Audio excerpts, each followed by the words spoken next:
Para naman kay Senadora Laila de Lima, patunay itong mga pulis ang responsable sa naglipanang patayan. Kung tutuusin, wala naman daw masama sa kampanya kontra iligal na droga, kahit i-extend pa ito sa pagtatapos ng termino ng Pangulo. Pero kung i-extend din daw kasi ang extrajudicial killings, ibang usapan na ito. Ang kailangan gawin ng gobyerno sa ngayon ay humanap ng alternatibong paraan para sa war on drugs at palitan ang sablay daw na oplantukhang. Na planado yung drug-related killings tsaka binabayaran daw yung mga police to do that. I've always thought that that's the reality. Kaya nga mariin kung ino-oppose yung paano nila sinasagawa yung kampanya laban sa droga. It's clear to me na the policemen are behind the killings or their agents or assets, probably paid or not. I've known that all this time kasi meron po tayong mga nakukuhang impormasyon.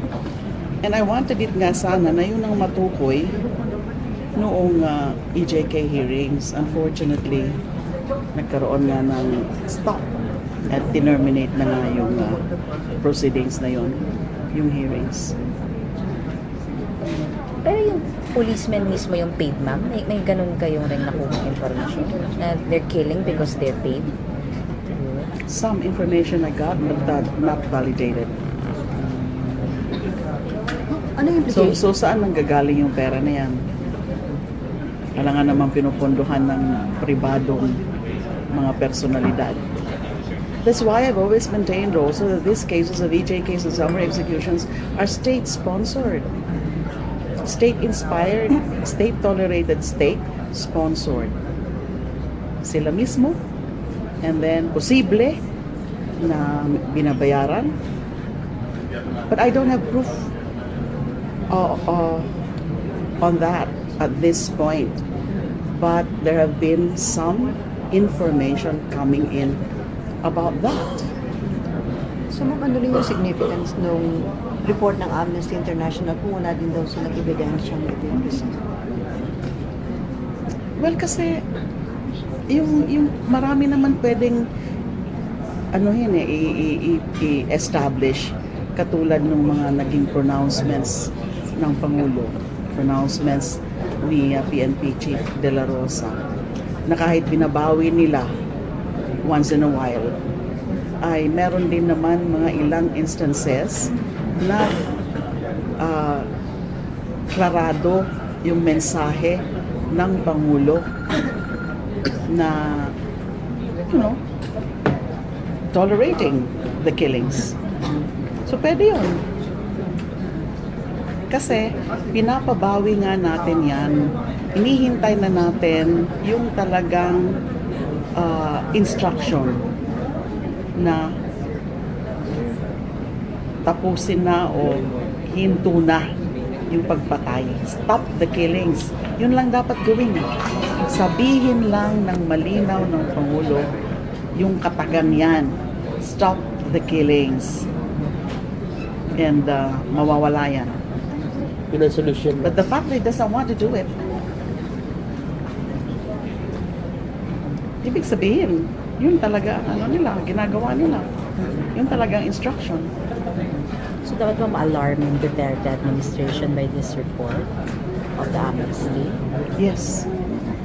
Kasi nga, yung possibility nga of the intervention of the ICC is very, is strong. Because It's likely. kasi sabi nga it's like parang crimes against humanity. It's a crime against humanity. Since hindi nga humihinto yan, and with all of these revelations na mga involvement ng mga police, clearly, that's a crime against humanity. Because it's a systematic and deliberate attack on a civilian population. Civilian population here refers to the suspected drug offenders. Paano pwede pong magamit yung AI report sa ICC? Pwede yan, mga supporting materials, mga reference materials. But of course, I'm building a case. oo, Baka. kailangan muna talaga ng official investigation by the ICC Special Prosecutor. That's under the Rome Statute. But they've been monitoring it already. Although wala pa yung pinaka-official intervention. With all of this, yung mga nangyayari ngayon, and then nakakabahala na naman na nai-involve ang military. To me, that would be the same dog with a different color. Kung pareho rin, mga pulis din, without reorienting them, without really instilling in them the values and the principles of human rights, respect for the rule of law, pareho rin. So magpapatuloy pa rin yung killings kung sakaling sundalo po yung gamitin sa Oh yes. Oh yes. Yes. Kasi yan ang gusto. So iba lang ang mag-i-implement. And then in the first place, it's not supposed to be part of the mandate of the AFP. It's like the exercise of the calling out emergency powers under the Constitution.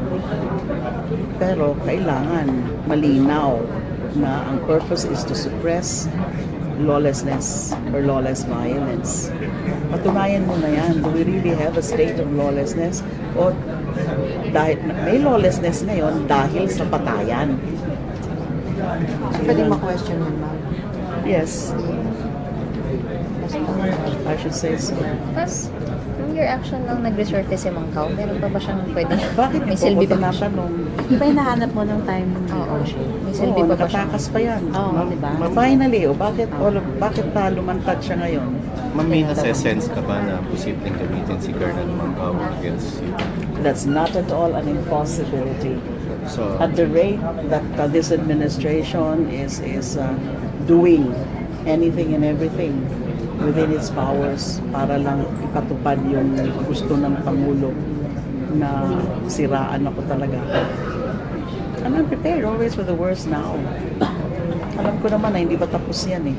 So may info ka, ma'am, na yun ang intention. I would not know. Sa inyo ko lang nga na nabalitaan yan na nag-resurface. Saan siya nag-surrender? Bato daw. Kay General Bato. So ano na naman ang game plan may ng message. mga kampon ni Satanas? Oh my God. Huwag siya magpagamit. So that's your Kasi siya yung may message. kasalanan sa batas. Siya yung may kasalanan sa batas kasi tumakas siya sa official custody ng NBI. Now, meron na namang may pakana dyan para lang uli gamitin siya dahil nga yung mga una nilang plano puro naman mga palpak. Yung, baka nga. I don't know. I really don't know. Alamin muna natin ano yung rason kung bakit siya nag-surrender. Ayan, at saka tanungin siya, saan siya nagtago?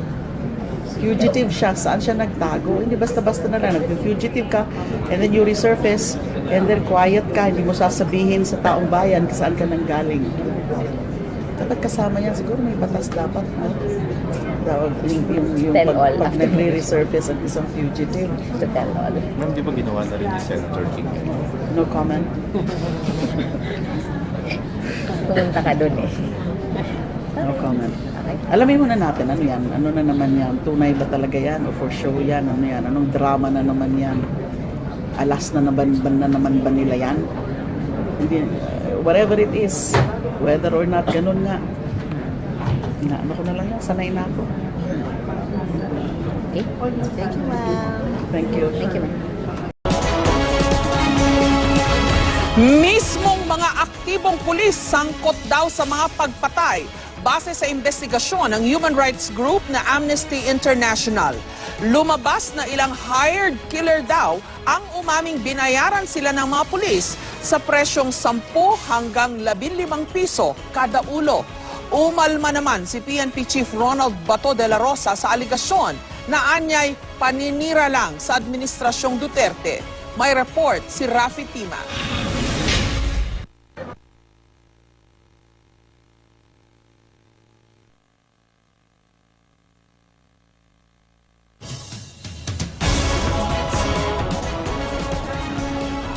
Batay sa datos ng PNP mula July 1, 2016 hanggang nitong January 29, umabot na sa halos 4,000 ang mga kaso ng pagpatay na iniimbestigahan. Pero sa 2 buwang pagsisiyasat ng grupong Amnesty International, lumabas na mismo ang mga pulis daw na aktibo sa serbisyo ay sangkot umano sa ilang kaso ng pagpatay. Pag-amin umano ng mga hired killer, mga pulis pa raw ang nagbabayad sa kanila 10,000 piso kada ulo. Our research also found strong evidence of links between state authorities and unknown armed persons. Two paid killers told us their boss is an active duty police officer and said they received about $200 per killing. Ayon pa raw sa mga nakausap nilang di umanay hard killer, simula raw nang maupo sa pwesto si Pangulong Duterte, dumami raw ang kanilang napapatay. Mula sa dating 2 lang kada buwan, umakyat ito sa 3 hanggang 4 kada linggo o 12 hanggang 16 kada buwan.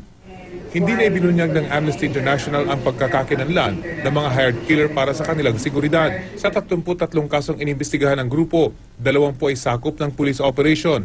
Ang 13 naman ay umano'y extrajudicial killing. Ang halos lahat ng biktima may hirap. Hindi rin daw dumadaan sa verification ng drug watch list na hawak ng mga lokal na opisyal at pulisya, kaya pati ang mga nagbago na, itinutumba pa rin. Ang mas masaklap, hindi raw maayos na naging investigasyon sa pagkamatay ng mga biktima. Natatapos ang investigation na pag nasabi lang, ay, murder, ay, unidentified assailant, ay, kilala na namin yung assailant. Pero yung pagpa-file ng case, paghahabol doon sa mga perpetrators, ay hindi kasama doon sa sinasabi nilang finish line. Agad umalma ang liderato ng PNP sa alegasyon ng Amnesty International. Paninira lang daw ito sa Administrasyong Duterte. Nakuha akong pera pambayad kung may totoo man yan. Hindi po binabayaran yung mga pulis na yan. Tinala, mahirap kasi sige lang nagsasabi sa ko, ilabas na yung tao na yan in the open dahil for all you know, paninira na naman yan sa Administrasyong Duterte. Ayon kay Senador Panfilo Lacson, malaki raw ang implikasyon sa bansa ng alegasyon ng Amnesty International. Pero dapat daw itong patunayan ng grupo. Accusing is one thing, but proving it is another thing. Of course, kailangan mayroong ebidensya. Unless magpresenta ng ebidensya yung Amnesty International, it will just remain loose talks or rumor. Ang Amnesty International ay isang global movement na nagsusulong sa pagrespeto sa karapatang pantao. Ikinatuwa ng grupo ang pagsuspindi ng PNP sa kanilang oklang tukhang at pagbuwag sa PNP Anti-Illegal Drugs Group. Sa pagbabagong ito ay huwag iiwanan yung mahigit na 7,000 na namatay. Ano ang mangyayari sa kanila? They still deserve full investigation and justice to them and to their family. Para naman kay United Nations Special Rapporteur Dr. Agnes Callamard, bukod sa pagpapahinto sa giyera kontra droga, dapat din daw imbestigahan ng mga pagpatay at papanagutin ang may sala. Sagot naman ng Malacanang sa pahayag ni Callamard, magpapatuloy ang giyera kontra droga hanggang sa huling araw ng Administrasyong Duterte. Hindi rin daw pinalalampas ng Estado ang extrajudicial killings na gawa ng mga karaniwang kriminal, pero mali umanong iniuulat bilang bahagi ng police operations. Malinaw daw ang direktiba ng Pangulo na masusing imbestigahan ng extrajudicial killings.